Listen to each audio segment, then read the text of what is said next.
Bonjour, bienvenue dans cette nouvelle émission Quoi de neuf. Aujourd'hui, je reçois Vicky, que vous connaissez dans l'émission Majumbe, avec Joé, et puis avec les autres participants. Et je reçois aussi... Bonjour Vicky. Bien, bonjour, bonjour. Ça va bien?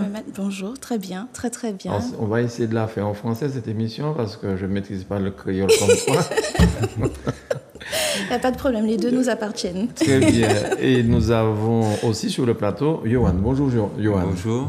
Très bien. On connaît Vicky. Est-ce que tu peux te présenter? Moi, je suis réalisateur, docteur en cinéma et passionné de cinéma, docteur en musique.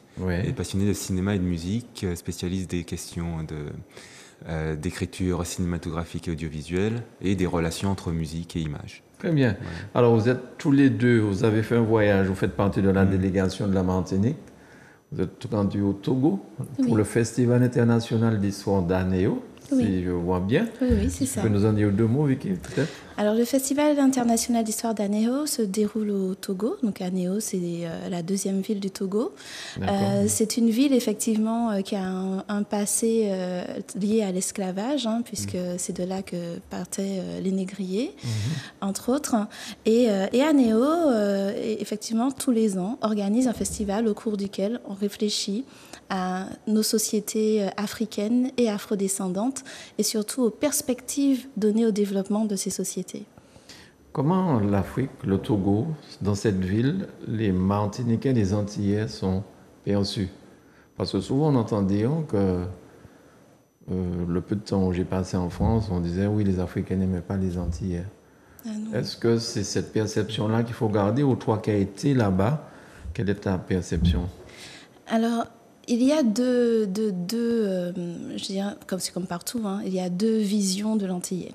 Il y a la vision de l'Antillais par le prisme historique occidental, où on nous voit plus comme des Français, et ça, généralement, ce sont les Africains qui sont sur l'Occident, sur le continent européen, généralement, qui nous voient comme ça.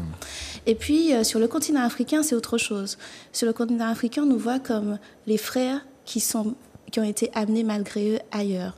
Et donc, du coup, lorsqu'on va sur le continent, en tout cas sur l'Afrique subsaharienne, nous sommes bien accueillis. C'est le cas au Togo, c'est le cas au Gabon, que je connais très bien.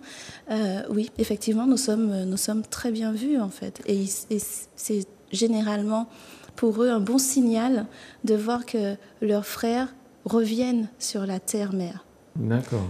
Et ce qui m'a frappé, ce sont les ressemblances, souvent. Déjà des ressemblances physiques, et puis dans certaines attitudes, certaines particularités. Telles que, par exemple Non, dans les comportements, la façon d'être, la façon de dire... Il y a des prononciations. Voilà, ça m'a frappé. Des personnes que je vois, je me dis, mais ils sont antillais, enfin, c'est... Voilà. D'accord. Combien de personnes dans cette ville, la deuxième ville du Togo, à peu près, la population? Je l'ai su, je n'ai pas retenu. Mais c'est une grande ville, Anéo. C'est la deuxième ville. En fait, elle fait partie de la commune des Lacs, qui est vraiment une grande agglomération au niveau du Togo. Ce qui est frappant, par contre, sur Anéo, ce sont tous ces jeunes. Il y a énormément de jeunes. Alors nous, effectivement, ici, qui sommes un territoire vieillissant, c'est impressionnant de voir cette espèce de nuée de jeunes, et surtout de jeunes qui sont intéressés par leur histoire et intéressés par le développement d'un nouveau futur qui leur ressemble. Et donc, toute cette attractivité-là, nous, on s'est dit que ça aurait pu nous intéresser aussi, et de voir comment on peut construire des choses ensemble. Oui, et en particulier lors des conférences, il y avait les jeunes d'un département de l'université de Lomé en communication et audiovisuel et marketing. Et ils étaient très intéressés par les conférences, par tout ce qui était raconté, sur la façon dont on raconte l'histoire de l'Afrique, enfin, comment ils peuvent... et puis de découvrir des Martiniquais. D'accord. Puisqu'ils n'avaient pas idée, beaucoup ne savaient pas où se trouvait la Martinique. Et non, et puis ils étaient très intéressés et très intéressants. Et c'est vrai que ce festival alors c'est pour ça que d'ailleurs nous sommes partis en délégation pluridisciplinaire, parce que ce festival, il est protéiforme. Il y a à la fois la culture, il y a à la fois la rencontre humaine, il y a à la fois l'aspect scientifique, la recherche, il y a à la fois l'éducation. Il y a énormément de choses en ébullition sur ce festival. Et l'espace de quelques jours, Anéo devient finalement le centre de l'Afrique. Est-ce qu'on peut dire qu'aujourd'hui, on a une vision un petit peu dépassée sur l'Afrique et sur les Africains? Moi, par rapport à mon métier, la société où j'achetais mes caméras en France, quand j'ai décidé de passer aux caméras automatiques, et j'avais un ami martiniquais avec moi, il me dit, mais qu'est-ce que tu feras de tes caméras? Pourquoi tu n'essaies pas de les vendre aux Africains? Et le vendeur qui dit, il nous regarde, il dit, mais on sait même pas qu'ils sont tellement plus loin que vous. Ils sont mieux équipés que vous. Et tout ça, ils maîtrisent ça mieux que vous.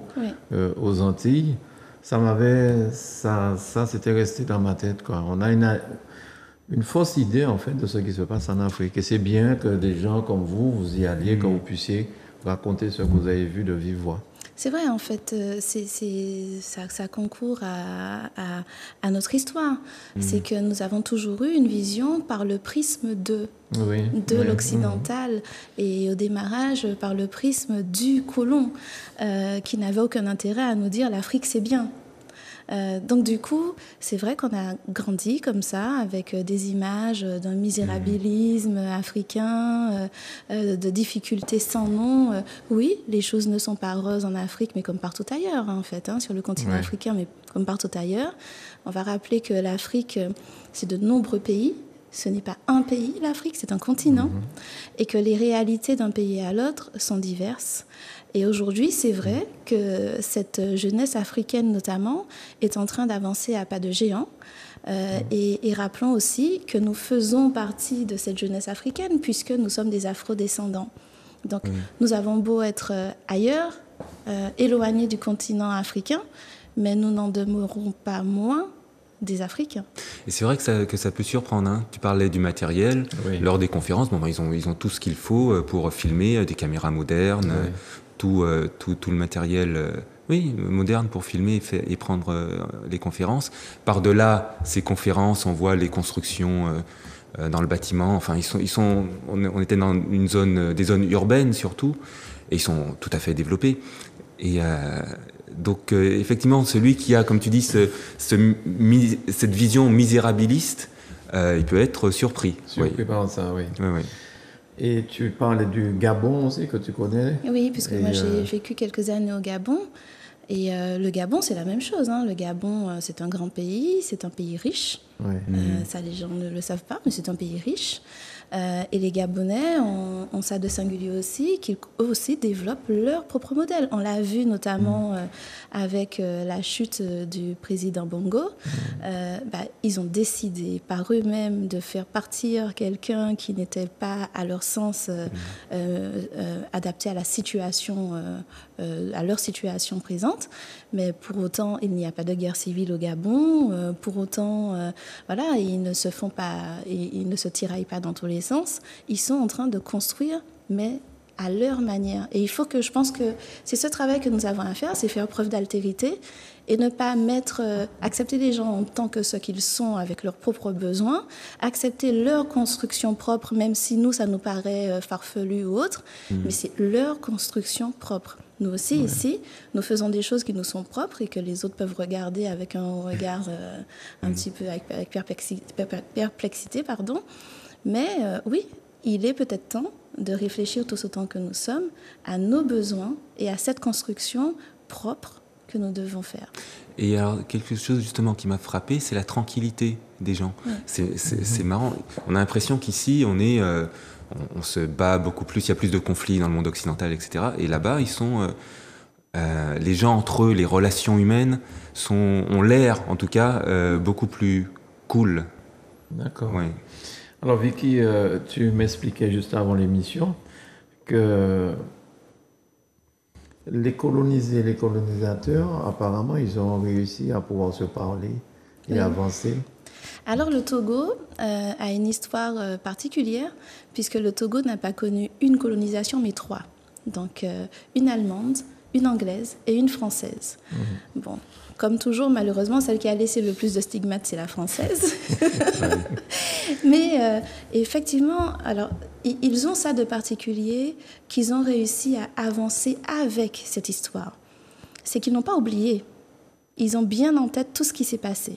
Et ils ont aussi en tête, bien avant ça aussi, le fait que certains de leurs frères aient vendu d'autres frères qu'ils ont envoyés en esclavage.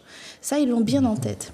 Mais ils ont réussi à avancer les uns avec les autres. Et pire, ils ont réussi à à mettre en place des partenariats avec les anciens colonisateurs.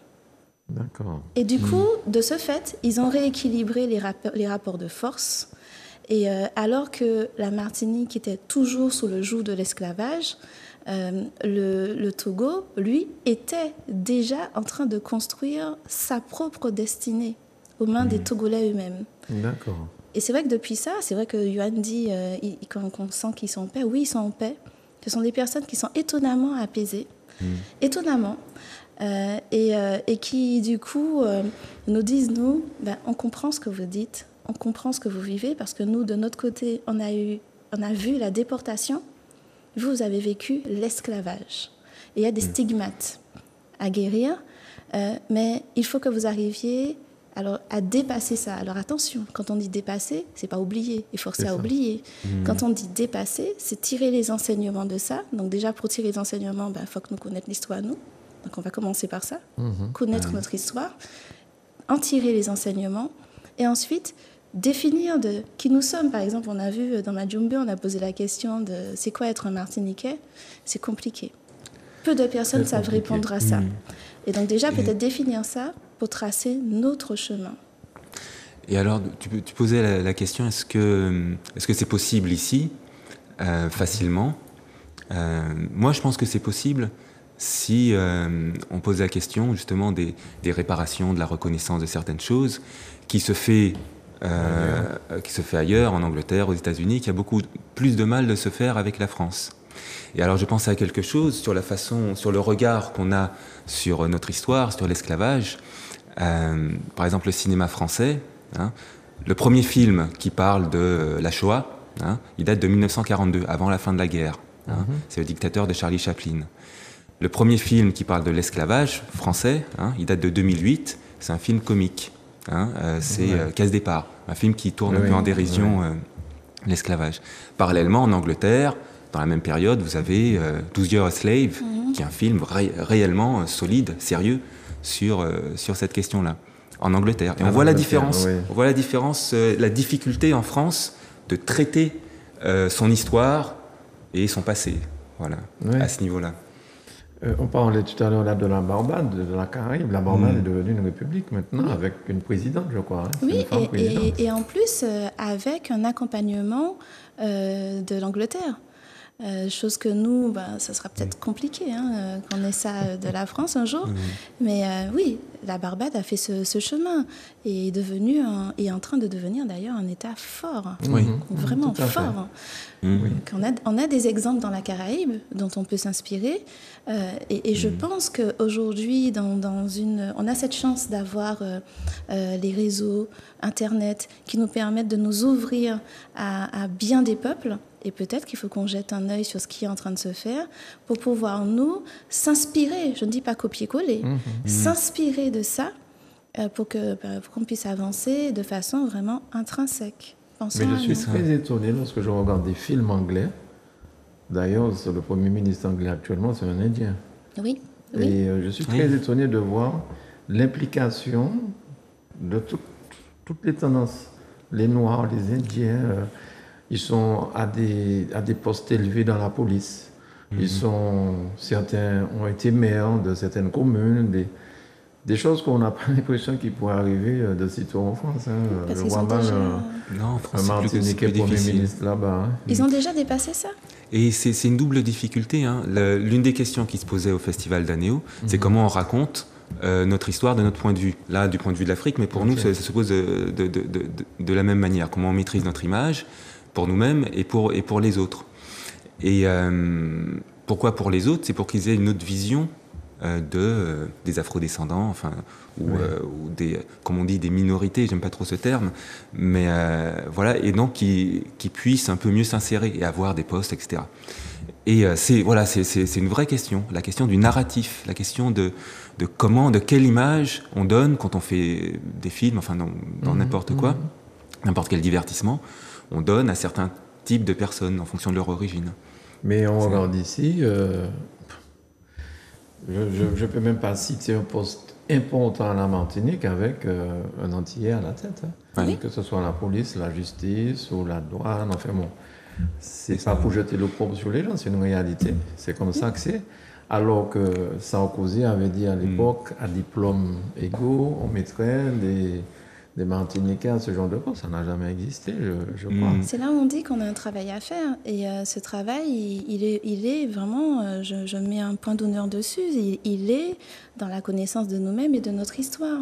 Parce que, par exemple, si nous connaissions notre histoire, c'est une chose basique, mais très importante en même temps, on ne se positionnerait pas comme créoles. Nous ne sommes pas des créoles. Oui. Nous sommes un peuple métissé, d'accord, mais nous ne sommes pas des créoles.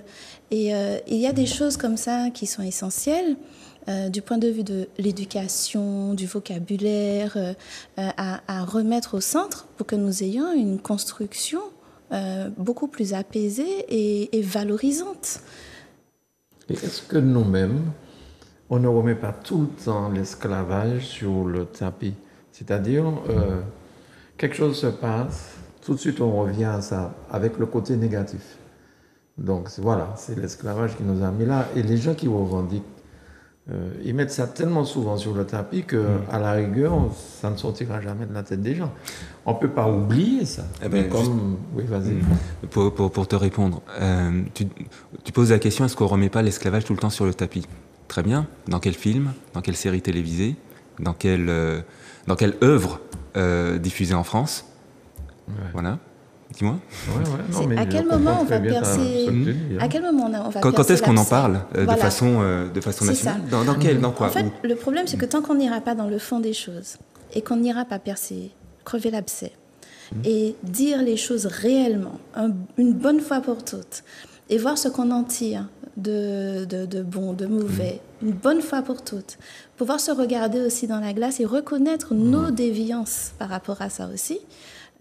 Nous péquer s'avancer. Il y a vraiment ce travail de fond à faire qui n'est pas fait, que d'autres ont fait pour pouvoir avancer. Ça ne s'est pas fait tout seul, comme ça, en un jour, pour ceux qui ont réussi à avancer. Il y a eu des débats, il y a eu des politiques mises en place, notamment culturelles. Il y a aussi des politiques éducatives d'intégration et d'inclusion de nous-mêmes dans l'éducation. C'est ce que sont en train de faire, par exemple, les États-Unis, dans les programmes scolaires. Tant que nous n'arriverons pas à faire ça, à la fois on en parle, mais c'est ce que je dis, on est entre fantasme et peur. Et pour mettre ça de côté et avoir vraiment une vision objective, il faut aller à la source, au factuel, pour sortir de ça. Et tu prenais l'exemple de créole. Créole, ça a une définition. Enfin, on parle une langue avec des mots, les mots ont un sens. Oui. Et le sens, il est dans le dictionnaire. Sinon, on ne se comprend pas. Chacun a sa définition des choses et puis finalement, on ne communique pas. La définition de créole, elle est claire.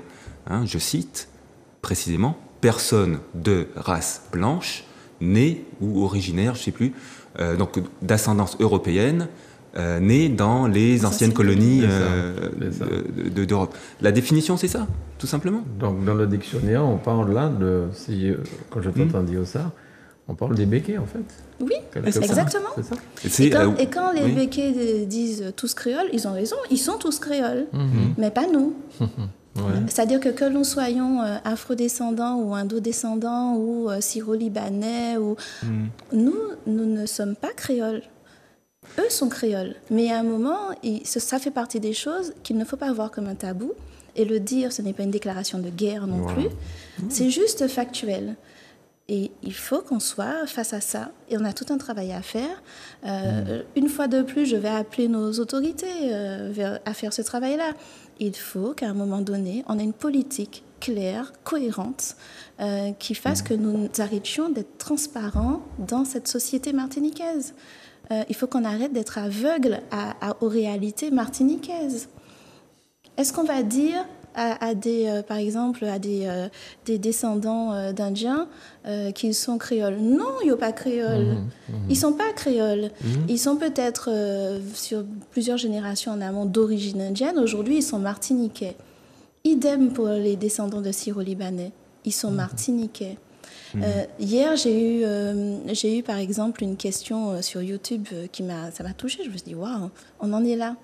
Où quelqu'un, sur un commentaire de Majumbe, dit, mais est-ce qu'on peut vous suivre lorsqu'on est martiniquais mais blanc? Et pourquoi pas?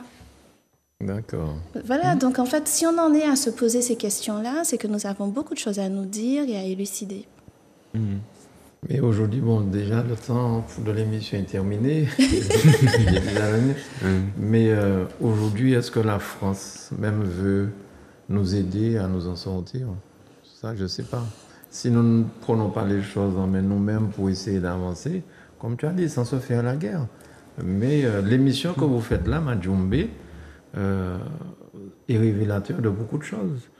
Avec les différents intervenants, avec le bâtonnier, d'ailleurs qui est presse dans un pays d'Afrique. Au Bénin. Au Bénin, oui. Le bâtonnier Georges-Emmanuel Germani. Oui. Le travail que vous faites avec Majumbe là vous permet à la population de comprendre certaines choses. Il faut savoir que ce travail, il est impulsé par une association à laquelle on appartient, qui s'appelle Human Sources. Et effectivement, nous, on se positionne dans l'éducation populaire et permanente. Faire en sorte que monsieur, madame, tout le monde, que Tisson dans son jardin, puisse comprendre et s'approprier son histoire et tout ce qui comporte son environnement martiniquais, guadeloupéen. Et donc, effectivement, tout ce qu'on fait, nous, amène à ça. Donc, on nous voit plus les traits de Yishmatinik ou de Dubut-Concordécon, mais c'est exactement le même tracé, en fait. C'est faire en sorte d'aller chercher les ressources là où elles sont, parce que nous sommes des îles riches, Martinique et Guadeloupe. On a des gens qui travaillent sur bien des sujets. C'est incroyable, toute cette matière grise qui est là, toute cette force de vie et de fer qui est là.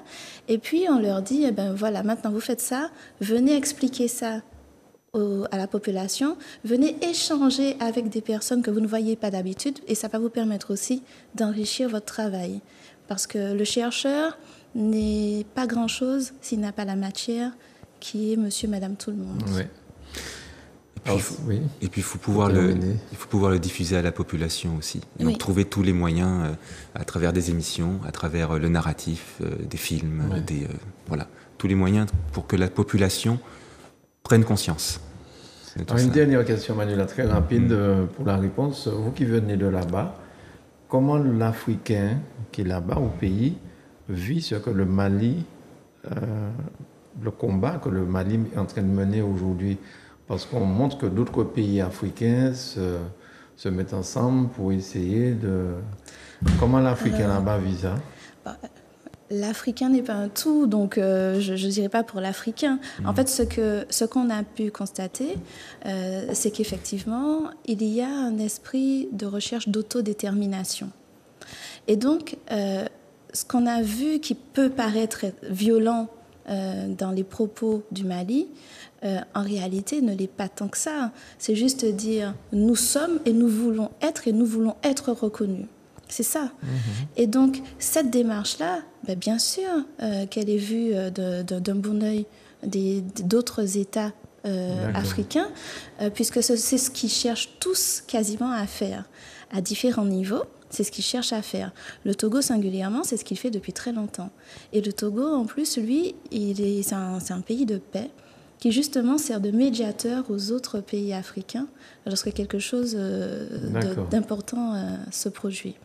Donc, en tout cas, nous, on aura l'occasion, j'espère, de revenir vous expliquer, mais on a pas mal de jonctions qui sont en train de se faire entre le Togo et la Martinique, se matérialiser. Je pense que très prochainement, déjà, au mois de janvier, on aura des petites choses à venir vous annoncer. Donc voilà. Très bien.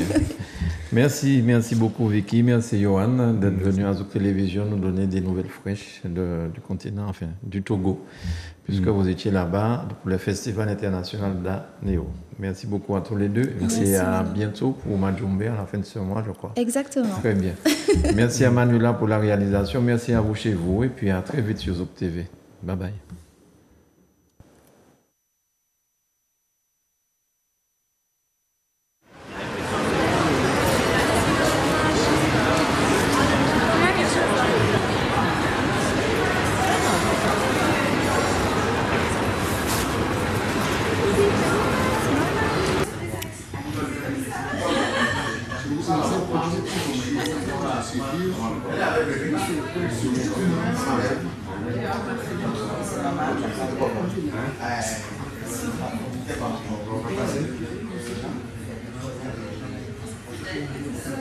C'est une agriculture nourricière. Voilà.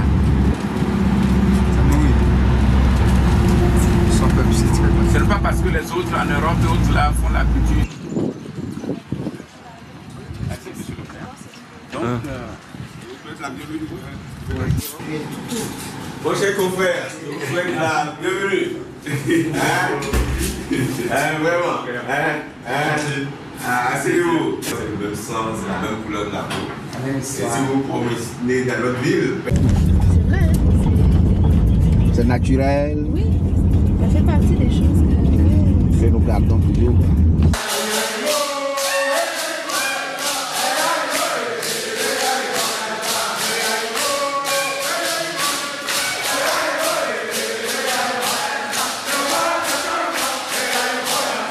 C'est mieux d'être au courant.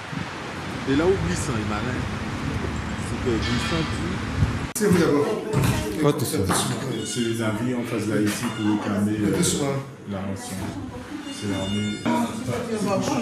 C'est encore plus petit. C'est quelque chose, hein? Non. C'est effrayant. Non, mais le passage là. Pourquoi pas là? Le passage est encore plus. C'est encore plus petit. Ah! C'est effrayant. C'est la première fois que je vais comme ça. Il y a des matins à côté. Puis là, comme ça, c'est un niveau là. Et puis c'est clandestin encore. Voilà.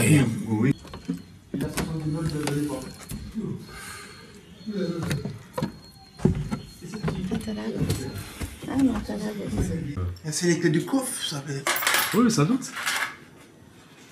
Et même,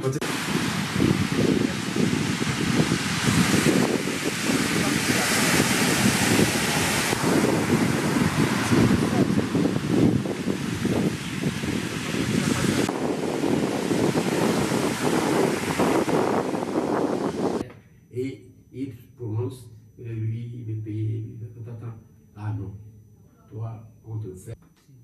Celui-ci, là, c'est un militaire. Bon, et le baobab. le parole. Le baobab est là. Le baobab qui est là.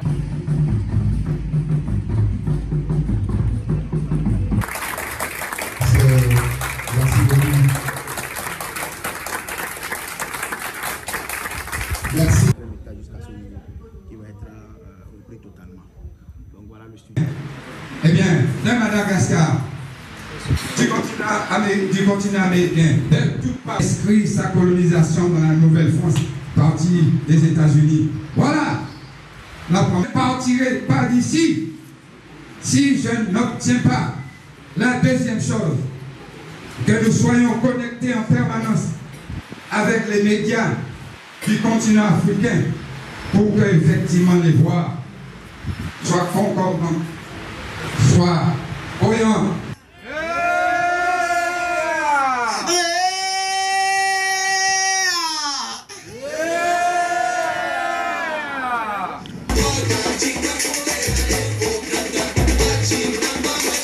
Tu vois, où il y a le grand hôtel, l'échangeur là. Oui. Qui descend et puis après ça passe vers la présidence là. Non, c'est à gauche là. Voilà, à gauche là. Ouais. Ouais, on peut appeler ça Emmanuel Macron.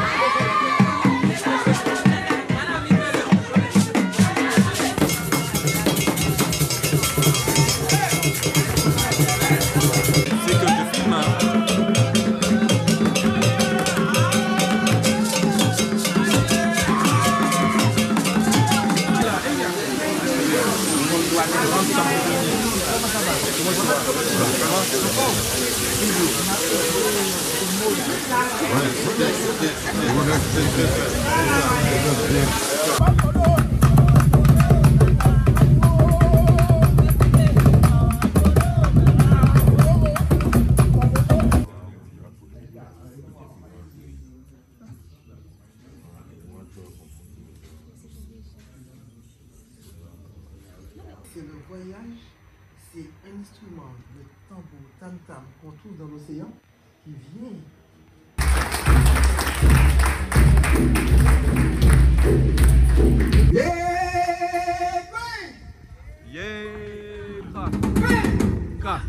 Vous aurez pu arriver hier. C'est pour cela, avant d'entrer dans une nouvelle année, en tant que praticien du vaudou, vous devez préparer la nouvelle année dans l'ancienne année avant d'entrer dans la nouvelle. C'est comme ça. Ce sont des coutumes, nous on fait comme ça, c'est-à-dire on reçoit les meilleurs vœux que le peuple.